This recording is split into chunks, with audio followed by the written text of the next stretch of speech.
पूरी different integration पढ़ने के बाद, एक एक टॉपिक्स पढ़ने के बाद अब उसकी एप्लीकेशन आती है। मतलब हर मैथमेटिक्स जब पढ़ते हो आप बचपन से लेके आज तक, हर मैथमेटिक्स की पहले मेथड बताई जाती है। पहले नंबर बताया गया 1 2 से लेकर 10 तक, फिर उसके बाद एडिशन बताया गया, और एडिशन करना है क्या कि पहले राइट साइड से एडिशन करो, फिर उसके बाद 1 बाई 1 करके आप कॉलम वाइज लेफ्ट साइड आओ। लेफ्ट से राइट नहीं, एडिशन राइट से लेफ्ट जब से लिखा होता है तो आप राइट टू लेफ्ट एडिशन करते जाते हैं। उसकी बारो सब्ट्रैक्शन आपने पढ़ा, मेथड पढ़ा कि ये सब्ट्रैक्शन है, ये एडिशन है, ये मल्टीप्लिकेशन है, ये डिवीजन है, ये एलसीएम है, ये एचसीएफ है। सारी चीज जब पढ़ते आप तब एप्लीकेशन के क्वेश्चन आपको मिलते हैं। एप्लीकेशन से क्वेश्चन का मतलब मैंने क्यों पढ़ा एडिशन, मैंने सब्ट्रैक्शन क्यों पढ़ा, इसकी यूज कहाँ है हमारे लाइफ में। तो उसी तरह से एप्लीकेशन ऑफ इंटीग्रेशन की लाइफ में यूज कहाँ कहाँ होगा। क्योंकि ऑलमोस्ट हर बच्चा 10th करके आता है, जब आगे की क्लास में जाता है तो 10th के बाद 10th तक तो पढ़ता है कि area of triangle, area of rectangle निकालना बहुत आसान है, लेंथ इनटू ब्रेथ कर दो, area of triangle half into base into height निकाल दो, एरिया ऑफ सर्किल निकाल लो और पाई आर स्क्वायर, ठीक है, एरिया ऑफ सिलेंडर निकाल लो। सारी चीज़ें वो एक ज्योमेट्री के अकॉर्डिंग, जो ज्योमेट्री पढ़ा होता है तो उसी में प्रूफ बताई जाती है सारी चीज़, डायरेक्शन से चाहे थ्योरम से। तो ये चीज़ें आप निकालते हो पहले। अब यहाँ पर बहुत जगह ऐसी है जहाँ पर आप incapable to find out the area of that figure, उस फिगर की आप नहीं फाइंड कर सकते हो एरिया। बहुत जगह ऐसी जगह है जहाँ पर आप फाइंड नहीं करते हो।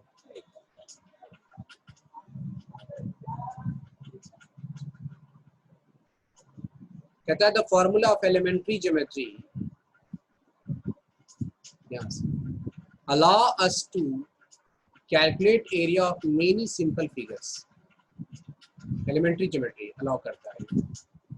However, जबकि they are inadequate to calculating the area, inadequate असमर्थ है, वो पूरा नहीं है सर।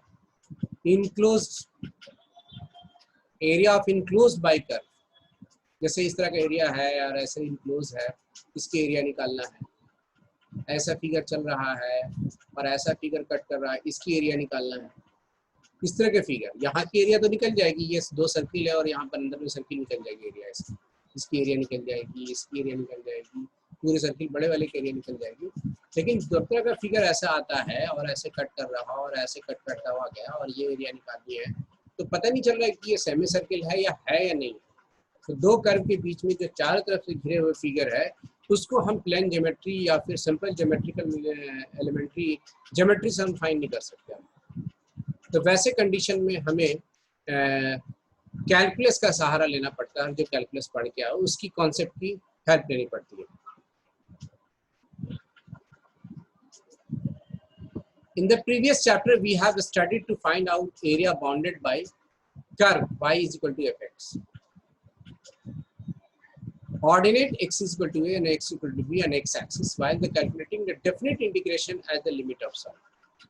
तो as a limit of some चूंकि आपको डिलेटेड पोर्शंस था इसलिए वहां पर नहीं सीख पाया, इसलिए प्रीवियस कह रहा है। यहाँ पर आप पढ़ते तो वहां सीखते, लेकिन आगे दिखाता हूँ मैं कि यहाँ पर अब फिगर से कैसे बनाते हैं।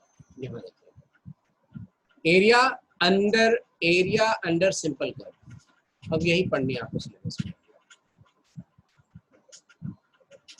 इन दिस फिगर, ये फिगर जो है चैप्टर नहीं बोल रहा मैं, फिगर की बात कर रहा हूँ। हर फंक्शन कुछ ना कुछ कर्व बनाती है, चाहे वो sin x हो, चाहे cos x हो, चाहे log x हो, चाहे एक्सपोनेंशियल ex हो, कोई ना कोई कर्व बनती है। और वो कर्व बना हुआ, मान लो y is equal to fx एक कर्व है यहाँ से यहाँ तक ऐसे, और 2 ऑर्डिनेट है। ऑर्डिनेट का मतलब है कि x की वैल्यू समथिंग होगी, जैसे x की वैल्यू 2 है और मान लो x की वैल्यू 4 है। तो ये ऑर्डिनेट मतलब x की value parallel to y axis ये जो लाइन बनेगी है। हालांकि इसे एब्सिसा कहते हैं हम, ऑर्डिनेट नहीं है, ये एब्सिसा कहते हैं। लेकिन ordinates x is equal to a और ordinates x equal to and x axis. तो ये जो y एक्सिस के पैरेलल ये लाइन ऐसे आ रही है, x की वैल्यू को एब्सिसा कहते हैं, y की वैल्यू को ऑर्डिनेट कहते हैं। यानी x की वैल्यू समथिंग है यहाँ से यहाँ तक, ये जो लाइन बन रही है ये जो लाइन ड्रॉ हो रहा है इसको ऑर्डिनेट कह रहा है। ये दोनों तरफ से क्लोज कर रहा है इस कर्व को। तो ये तो क्लोज किया ही कर्व, साथ साथ ये लाइन क्लोज किया है, इसका नाम 2 की जगह a रखा है इसने, और इसको 4 की जगह b रखा है इसने, और फिर ये x एक्सिस से घिरा हुआ, यहाँ लिखा है देखो, एंड x एक्सिस यहाँ लिखा है देखो, राइट। तो यहाँ से इसकी एरिया फाइंड करने के लिए मुझे तो लग नहीं रहा देखने से कि ये रेक्टेंगल है सर। रेक्टेंगल होने के लिए तो ऐसा होना चाहिए, इसको फिगर इस तरह से होना चाहिए, सॉरी ऐसे, ये यहाँ, ये ऐसा। रेक्टेंगल होता तो कोई दिक्कत नहीं होती। इसकी हाइट देता, इसकी लेंथ कैसे निकलता, ये पूरी दूरी यहाँ से यहाँ b है, और ये पूरी यहाँ से यहाँ दूरी a है। अब इसकी डिस्टेंस मैं निकाल लेता b माइनस से। अब ये हाइट निकाल लेता, कितनी ऊपर गया है, दोनों हाइट निकालता, लेंथ इनटू ब्रेथ करता, एरिया आ जाता। बट इस फिगर को हम कैसे निकालते हैं, तो सुनिए आप, ये चूंकि y है, हाइट जो है ये ऑर्डिनेट कहलाता है, और y कोऑर्डिनेट कहते हैं। और थोड़ी सी smallest difference, sorry width, difference width जो है, सबसे छोटा विड्थ जो लेते हैं तो dx यहाँ चूज करते हैं। dx चूंकि यहाँ पर x एक्सिस है इसलिए dx लेनी पड़ेगी, अगर ये y एक्सिस पर ग्राफ होता है तो dy लेनी पड़ेगी। तो स्मॉलेस्ट विड्थ मैंने लिया, स्टार्ट विड्थ यहाँ पर कह सकते हैं, यहाँ पर dx है, और ये इस तरह से वाइट, इस तरह से लेंथ फैलेगा, कहाँ से कहाँ तक, a से लेके b तक। तो इसे हम, इसकी एरिया अगर स्मॉलेस्ट, ये रेक्टेंगल तक की शेप में आ रहा, देखो यहाँ से यहाँ तक रेक्टेंगल की शेप में आ रही है यहाँ से।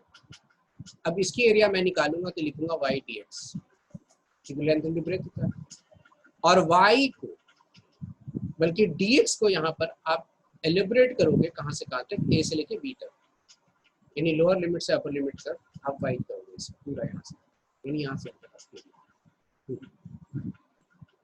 और ये हाइट आपको यहाँ से यहाँ तक है, इसलिए y इंटू डी एक्स लिखा। और y की वैल्यू जो function y equal to f x से कुछ ना कुछ फंक्शन होगी, चाहे वो साइन एक्स होगा, चाहे कॉस एक्स होगी, या एक्स स्क्वायर माइनस एक्स, कुछ ना कुछ फंक्शन दे रखे होंगे इस क्वेश्चन में। तो ये y की वैल्यू रखूंगा x के रूप में, और इसकी हम इंटीग्रेशन निकालेंगे, जो वैल्यू आएगी वो एरिया इनक्लोज ऑफ कर्व हो जाएगी। और क्लोज कर्व कौन होगी, P Q R S P, ऐसे लिखते हैं इसको इनक्लोज कर्व को, P Q R S P, ऐसे इस तरह से फिगर। तो पूरी इनक्लोज कर्व मैं निकाल लेता हूँ।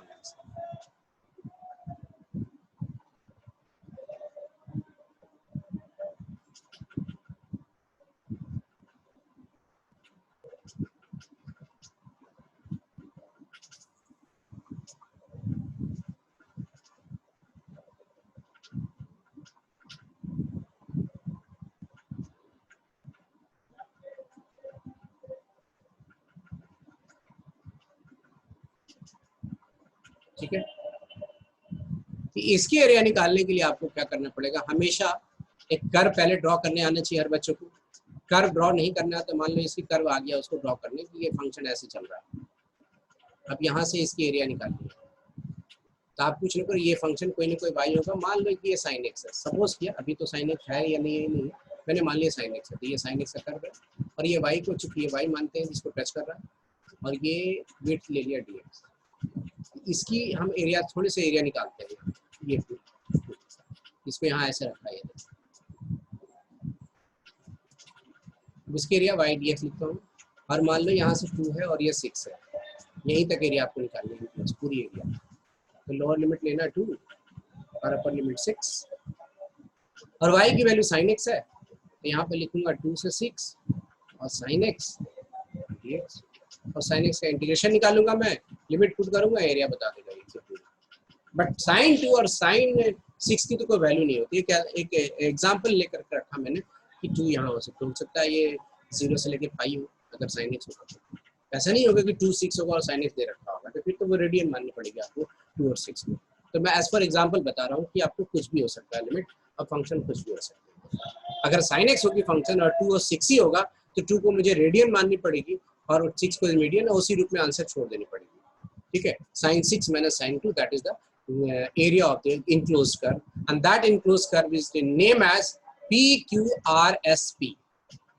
यहाँ पर नेम करूंगा A B C D A, close करूंगा। तो हमेशा पहले, सबसे पहले ग्राफ ड्रॉ करने आना चाहिए हर बच्चों को।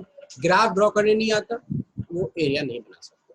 सिंपल कर्व की एरिया बनाना है, क्वेश्चन बनानी है यहाँ पर, ग्राफ ड्रॉ ऐसे सारे क्वेश्चंस को ऐसे ही बनाना है इस तरह से, y dx a to b area enclosure.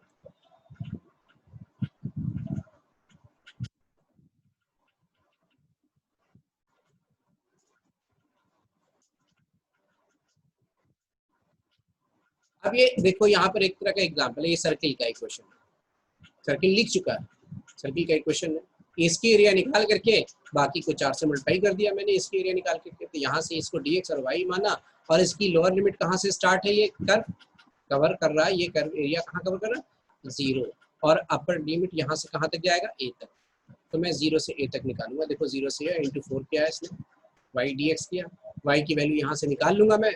जब y की वैल्यू यहाँ से निकालूंगा कैसे, y square is equal to a square minus x square, और y इज इक्वल टू मैं लिखूंगा मैं under root a square minus square. और ये स्टैंडर्ड फॉर्मूला आप पढ़े हो, आप लास्ट क्लासेस, लास्ट से लास्ट इसके सेकेंड लास्ट क्लासेस में आपने इस तरह का जो है इंटीग्रेशन वाले फॉर्मूले आप पढ़े, याद नहीं है तो वहाँ पर आप देख करके मेमोरी में ला सकते हैं। लंबा बहुत बड़ा फॉर्मूला, 3 स्टैंडर्ड फॉर्मूला लास्ट में आपने पढ़ा है जब आप 7.7 के बाद जो एक्सरसाइज आप पढ़ रहे थे 7.7 में। सबसे पहले कर्व बनाते हैं, अब एक एक्सरसाइज में आता हूँ, अभी एग्जाम्पल को छोड़ दिया, एग्जाम्पल में तो क्या क्या दे रखा है आप खुद जानिएगा, जब सीख लीजिएगा तो सब बना लीजिएगा आप जाइए।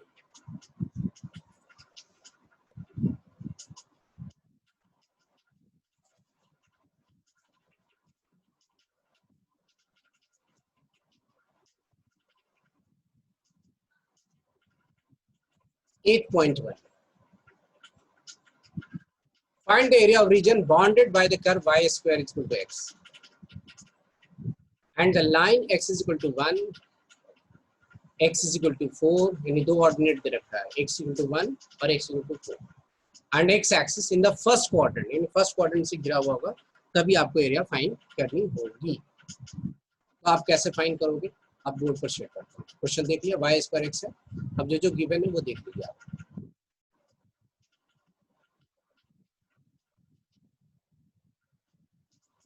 एक्सरसाइज 8.2 क्वेश्चन नंबर 1 है यहाँ पर, वो क्वेश्चन दे रखा है कर्व क्या है गिवन, मैं लिखूंगा curve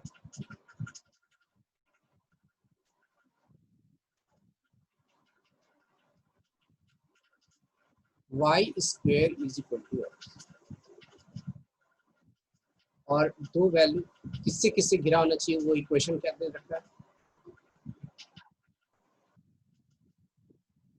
equations x is equal to 1, x is equal to 4 and x axis। Question लिख रखा है फर्स्ट क्वाड्रेंट की एरिया फाइंड कर लिया, तो सबसे पहले इसकी ग्राफ चाहिए, x इक्वल टू 1 की भी ग्राफ आपको ड्रॉ करने आना चाहिए, x इक्वल टू 4 की भी ग्राफ ड्रॉ करने आना चाहिए, बहुत सिंपल ग्राफ है। बट y स्क्वायर x की ग्राफ क्या है, पैराबोला है, बट आपको मालूम नहीं है कि पैराबोला है या क्या है, या एलिप्स है या सर्किल है, उसको छोड़ दीजिए, आप भूल गए, मान लो 11 में आपने भूल गए, आप कर्व कैसे ड्रॉ करेंगे, आप डेटा पॉइंट ले लेना जल्दी से, वैसे याद रहेगी तो जल्दी बन जाता है क्वेश्चन।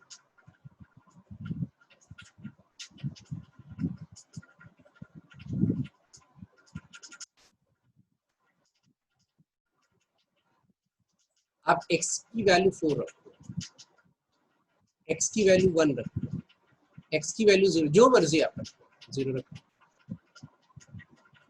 y की वैल्यू 0 रखो, x की वैल्यू 1 रखा, y की वैल्यू प्लस माइनस 1 आ गए, स्क्वायर हटाओगे,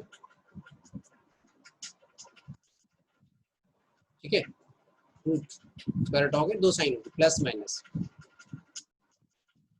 y की वैल्यू 1 भी रखोगे तो 1 का स्क्वायर 1, दैट इज x की वैल्यू बराबर हो जाएगी, y की जगह आप -1 भी रखेंगे तो -1 का स्क्वायर 1 ही हो जाएगी, जो x की बराबर हो जाएगी, इसीलिए दोनों वैल्यू लेनी पड़ेगी।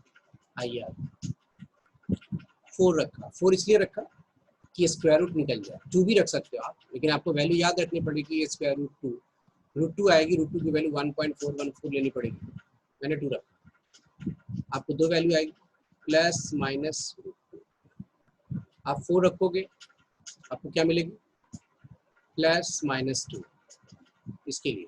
यहाँ आप 5 रखोगे आपको क्या मिलेगी, +-5। आप 6 रखोगे तो +-√6। आप 9 रखोगे तो आसान लगेगा आपको रखना +-2। इसलिए आप परफेक्ट स्क्वायर रखिए, आपको ग्राफ बनाना ज़्यादा आसान है।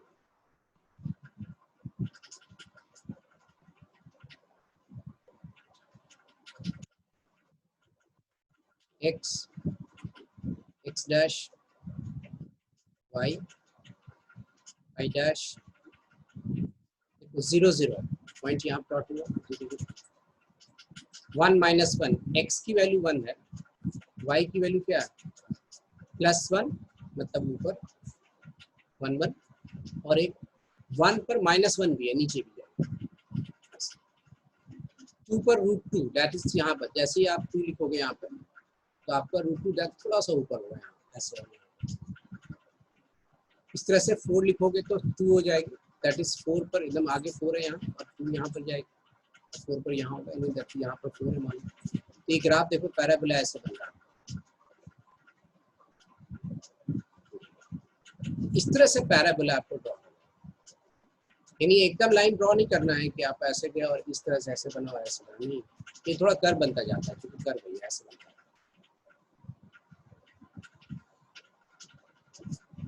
अब x = 1 तो यहाँ बनो, x = 4 और यहाँ y के पैरेलल, x का वैल्यू कुछ भी होगा, कुछ भी वैल्यू है वो y एक्सिस के पैरेलल ड्रॉ होगी। पॉजिटिव है राइट साइड ड्रॉ होगी, नेगेटिव है लेफ्ट साइड होगी। क्योंकि y हाइट बताता है इसलिए इसे ऑर्डिनेट कहा जाता है, लेकिन अगर मैं कोऑर्डिनेट के अंदर 1 2 लिखूं तो इसे एब्सिसा कहा जाता है, एब्सिसा। कि ऑर्डिनेट नहीं होने चाहिए, एब्सिसा है। हाइट इसकी जो वैल्यू होगी ये ऑर्डिनेट कहलाएगी, ये हाइट ऑर्डिनेट। अब ये फर्स्ट क्वाड्रेंट का फिगर है, इसकी एरिया फाइंड करो। Area enclose of the curve, इसका नेम दे दीजिए आप ए, इसे क्लियर से कर देता हूँ ताकि याद हो। ये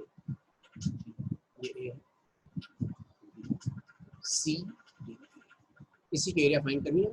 और ये थोड़ी सी विड्थ, क्योंकि एक्स पर है तो डी एक्स कर लो, और ये वाई है क्योंकि इससे टच कर रहा है वाई एक्स, ये वाई। जब भी मैं वाई यहाँ से फाइंड करूँगा तो स्पष्ट है कि स्क्वायर रूट फंक्शन है। अब मैं इसके area enclose of the curve में लिखूंगा तो A B C D A figure बना दिया मैंने। अब ये फिगर बनाना बहुत ही ज़रूरी है, आप डेटा पॉइंट बनाओ या ना बनाओ, ये फिगर बनाना गिवन देना जरूरी है। आप डेटा पॉइंट बनाना ज़्यादा अच्छी होगी, आपके सोल्यूशन यहाँ से स्टार्ट है।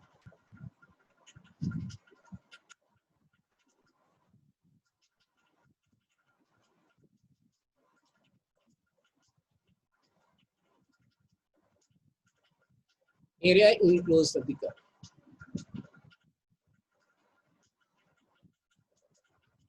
एरिया इनक्लोज कर्व,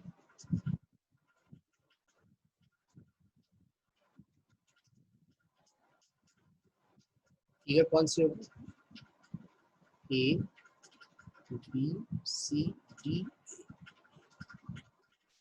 कहाँ से कहाँ तक चलेगा, limit 1 to 4 y d x. Y की वैल्यू यहाँ से रखूंगा मैं फंक्शन रूट एक्स। अब जैसे रूट एक्स आप यहाँ रखोगे आपकी ये डिफरेंट इंटीग्रेशन बन गई आसान वाला, that is half D x. और क्लास का हर स्टूडेंट जो अभी क्लास कर रहा है ये डिफरेंट इंटीग्रेशन निकालना आता है और उसकी वैल्यू निकालना आता है, बताइए। और जब वैल्यू निकल जाएगी उसका आगे लगा दोगे स्क्वायर यूनिट, चूंकि ये सेंटीमीटर मीटर ये सब कुछ नहीं देख रहा है इसलिए स्क्वायर यूनिट लिखूंगा मैं, चूंकि एरिया फाइंड करना। निकालिए बताओ, लक्ष्मी अंजिया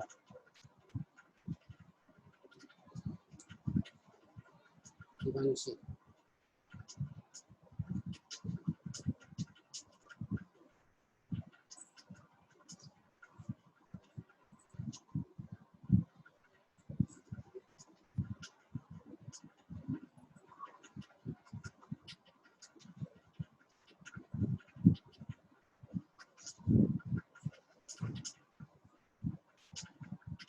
कितना है वैल्यू लिख लीजिए पहले।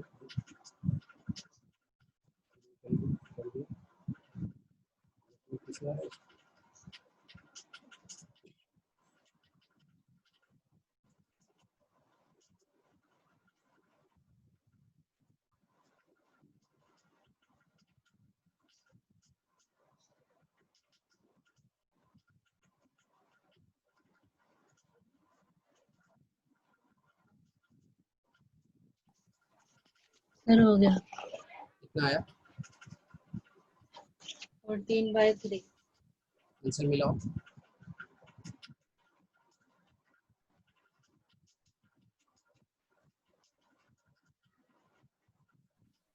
सही है सर।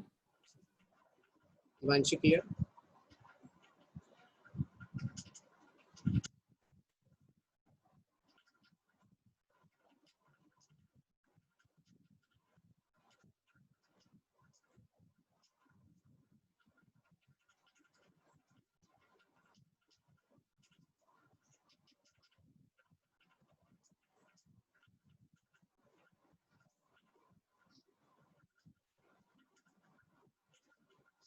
ठीक है, हिमांशु क्लियर?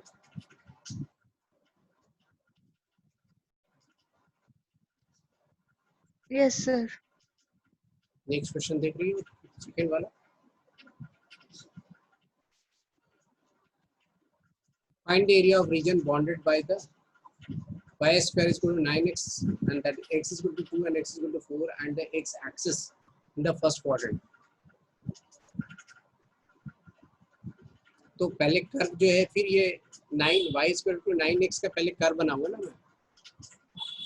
छोड़ दूं मैं, ये कोशिश करना।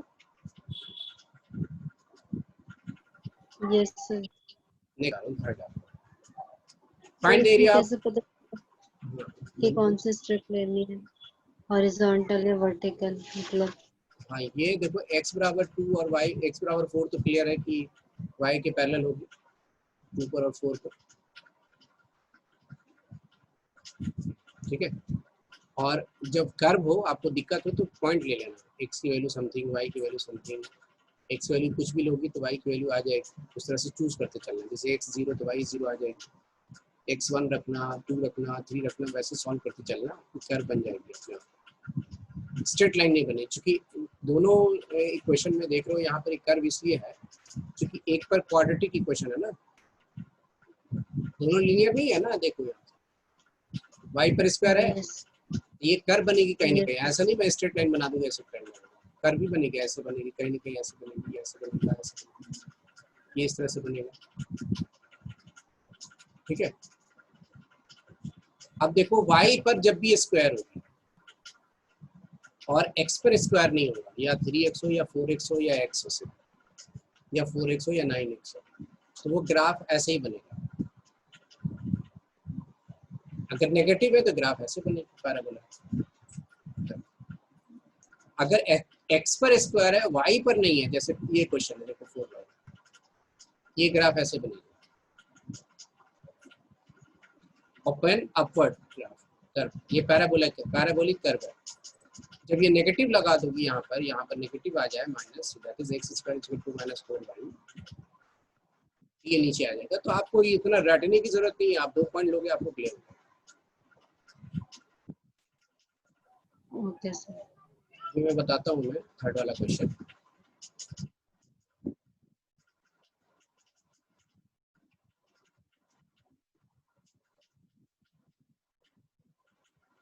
एक मिनट जरा से रुकना, एक सेकंड वाला ट्राई करो तो मैं 2 मिनट में बना लूँ।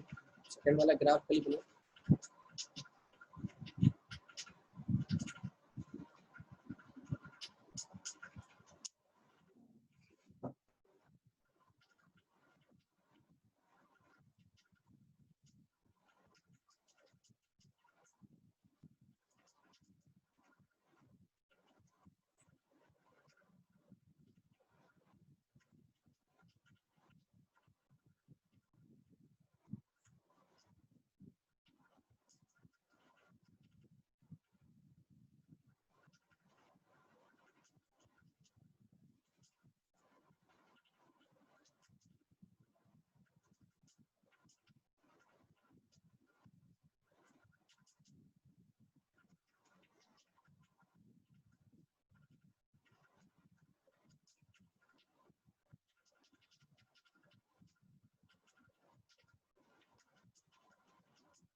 देखो नेक्स्ट क्वेश्चन मैं बता रहा हूँ, थर्ड वाला।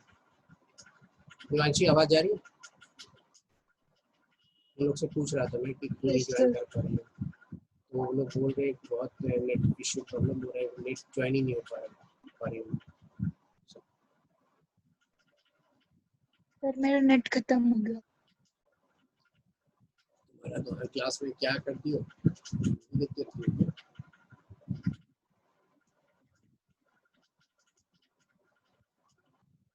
1.5 GB खत्म हो जाता है तुम्हारा। सर स्कूल की भी क्लास थी ना। और ज़्यादा कीजिए तो फिर क्लास कैसे करोगे आप, दोस्त तो ऐसे ही हो जाएगा। 1 GB डाटा अलग से ले लो, जियो की परचेस कीजिए डाटा क्लास पढ़ने के लिए। 12 GB 10 GB अलग से परचेस कीजिए। सर मेरा भी खत्म होने वाला है, थोड़ा सा है बस। थोड़ा सा एक क्वेश्चन और बताऊंगा, समझ आ जाएगा। तो एक क्लास पढ़ लोगी ना, 5 मिनट है ना डाटा में, चलेगा सर।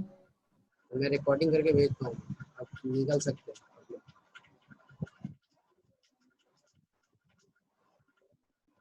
देखो एक क्वेश्चन आप सुनिए, ठीक है? क्वेश्चन देख लिया आपने, x square is equal to 4y, x square is equal to 4y, y is equal to 2, y is equal to 4 है। तो पहले x square is equal to 4y का ग्राफ कैसे बनेगी वो बताता हूँ।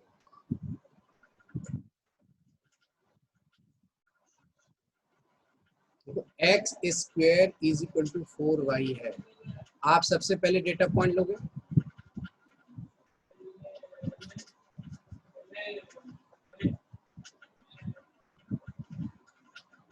ठीक है? उसके बाद x यहाँ रखोगे, y यहाँ रखोगे, x की वैल्यू 0, y की वैल्यू 0, x की वैल्यू 1, y की वैल्यू 1 रख लो, अच्छा रहेगा। अब y की वैल्यू रखो यहाँ पर, तो x की वैल्यू 2 आएगी, प्लस माइनस 2, ठीक है? अब यहाँ पर y की वैल्यू क्या रखोगे कि आपको आसान लगेगा ये पढ़ाने में, 4 रख लो, 4 4 जा 16 होगी, इसकी प्लस माइनस 4 हो जाएगी। अब इतना काफ़ी है। ग्राफ में जैसे बनाना शुरू करोगे, ये तो 0 0 यहाँ टच करेगी, x की वैल्यू 2 है, एक 2 है यहाँ, और यहाँ -2 है, देख लो 2 पर 1 है, और ये -2 पर भी 1 ही है, देख लो y की वैल्यू -2 है, और -2 पर भी 1 ही है, देखो पॉइंट, ये 2 पर 1 है, यानी x की दो वैल्यू, एक प्लस और एक माइनस है 1 पर। 4 पर x की वैल्यू जैसी, y की वैल्यू 4 रख रहे हो आप, अरे x की वैल्यू y की वैल्यू 1 है ना, y की वैल्यू 1 है यहाँ,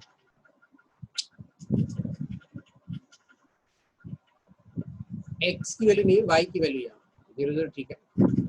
y की वैल्यू 1 है, तो x की दो वैल्यू, एक यहाँ है +2 और एक -2, ये यहाँ नहीं बल्कि यहाँ ठीक बना देता हूँ,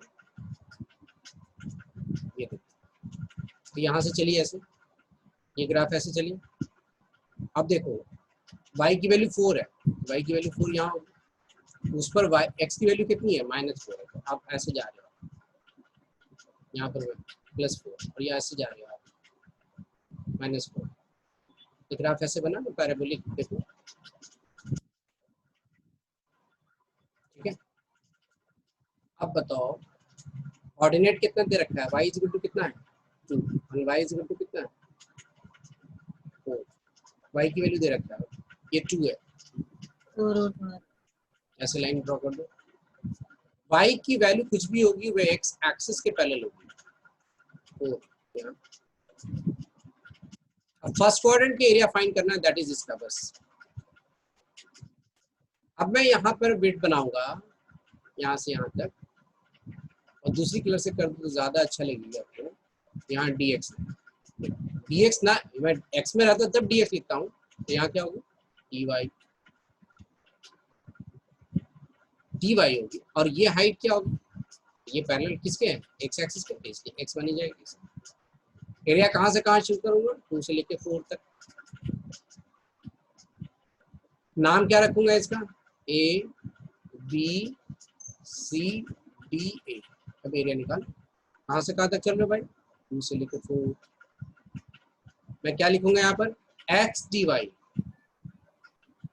क्योंकि आपकी जो ग्राफ ड्रॉ हुई है वो इसके इस पर आ रही है, यानी जो एब्सिसा का जो लाइन है ये दोनों, ये उल्टा हो गया। पहले यहाँ ग्राफ बनाते थे आप, इसको dx लेते थे, आपका ग्राफ ऐसे बन गया, तो अब इसको dy लेनी पड़ेगी और ये x लेनी पड़ेगी। अब बोलो x की वैल्यू यहाँ से कैसे लाओ, यहाँ से x की वैल्यू लाओगे तो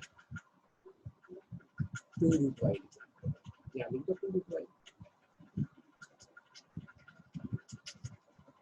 अब बोलिए दिवांशी, बन जाएगा क्वेश्चन, ये इंटीग्रेशन फाइन हो जाएगी। 2 बाहर करा, y की पावर हाफ, y के रेस्पेक्ट में इंटीग्रेशन फाइन कर रही है, बोलो। अब इसकी वैल्यू जो आएगी एरिया फाइन हो जाएगी फर्स्ट क्वाड्रेंट में। एरिया किसका है, A B C D A, close कर दो। मनिकेश, यस सर। आप बहुत लेट ज्वाइन किए। सर तबीयत सही है ना मेरी सर, हेडेक है सर, वो कोल्डन कफ हो गया। अभी आपके पास वीडियो जाएगी पूरी क्लास की रिकॉर्डिंग, अभी तो देखिएगा, समझ नहीं आएगा तो शुरू से मैंने पहले नया टॉपिक शुरू से रिकॉर्ड किया हूँ, आप देख लेंगे समझ आ जाएगा।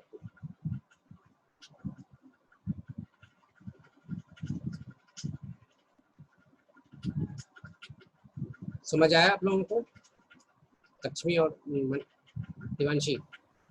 सर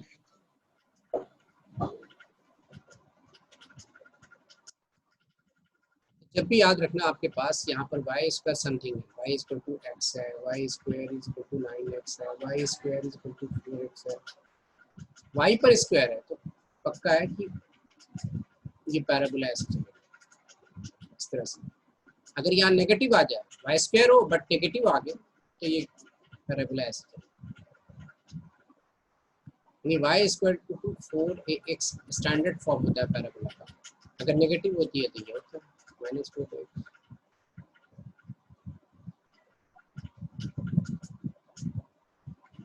अगर हमारा x square is equal to 4ay standard जो फॉर्म होता है तो उसकी पैराबोलिक जो कर्व आती है तो ये बनता है, नहीं तो ये बनता है। ये तभी बनेगा नीचे डाउनवर्ड ओपन होगा तब नेगेटिव होगा, अपवर्ड ओपन होगी तो बताओ पॉजिटिव होगी, -4ay x स्क्वायर। मतलब पावर टू किस पर है वो देख लीजिए। कोई भी कर्व तभी बन सकता है, लीनियर नहीं रहेगा, जब किसी भी इक्वेशन जो गिवन आपके क्वेश्चंस में उसकी पावर एक से ज़्यादा हो, 2 हो, 3 हो, 4 हो। और कोई भी ट्रिग्नोमेट्रिक हो, चाहे sin x हो, cos x हो, log x और एक्सपोनेंशियल हो, सारे कर्व बनाते हैं, चूंकि लीनियर नहीं बनता उसका ग्राफ, स्ट्रेट लाइन बनता है। स्ट्रेट लाइन का ग्राफ बनाने के लिए x और y की पावर सिंगल होना चाहिए, 1 = 2, ये स्ट्रेट लाइन लीनियर इक्वेशन। कोई भी ट्रिग्नोमेट्रिकल फंक्शन हो, चाहे sin x, cos x, tan x, sec x, जितने भी है सब कर्व बनाते हैं। यानी sin x का ग्राफ यहाँ से शुरू होता है, ऐसे ऐसे चलता है नीचे 0 से स्टार्ट, फिर पाई पर जाके 0 हो गया, फिर 2 पाई पर 0 हो गया, ये ऐसे कर्व भी बनती है। cos x का ग्राफ कर्व बनेगा, log x का ग्राफ कर्व बनेगा, ex का ग्राफ कर्व बनेगा, और वैसे कर्व बनेगा जहाँ पर x y के पावर दोनों पावर क्वाड्रेटिक को पावर 2 हो, या वहाँ पर जब किसी एक पर पावर एक से ज़्यादा हो। दो इक्वेशन अलजेब्रिक, कोई इक्वेशन अलजेब्रिक हो और उसकी दोनों पावर लीनियर हो, that is what linear equation graph.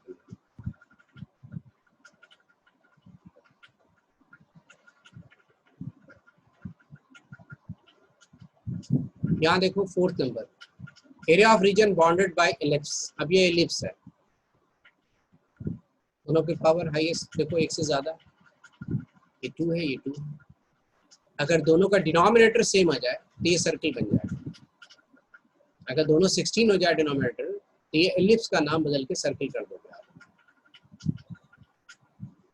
Ellipse का फिगर ऐसे बनता है,